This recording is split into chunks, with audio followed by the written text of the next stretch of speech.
দাদা, একটু ঠিক করে বসুন না।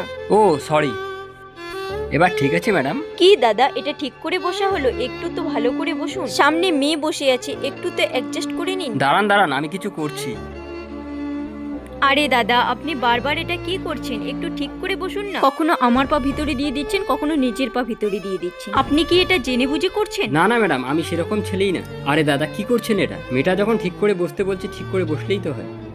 এখন ঠিক আছে না? এখন তো টাচ হচ্ছে না। কি ঠিক আছে? আপনি তো আমার পাটা বাইরে বের করে দিয়েছেন, এখন একটা গাড়ি আসলে তো আমার পাটা ভেঙে দিয়ে যাবে। আচ্ছা ম্যাডাম ঠিক আছে, দাঁড়ান। এখন ঠিক আছে তো? হ্যাঁ, এবার ঠিক আছে। দাদা সরুন, কখনো পা ঠিক করে রাখতে পারছেন না, কখনো গায়ে পড়ে যাচ্ছে। কখন থেকে বলছি ঠিক করে বসুন, ঠিক করে বসুন, আপনি শুনতে পাচ্ছেন না? আরে ঠিক করে কোথায় বসবো আমি? দাদা আপনি একটা কাজ করুন, আমাকে ঠিক করে বসান না। চলুন দাদা, এবার ঠিক করে বসেছি।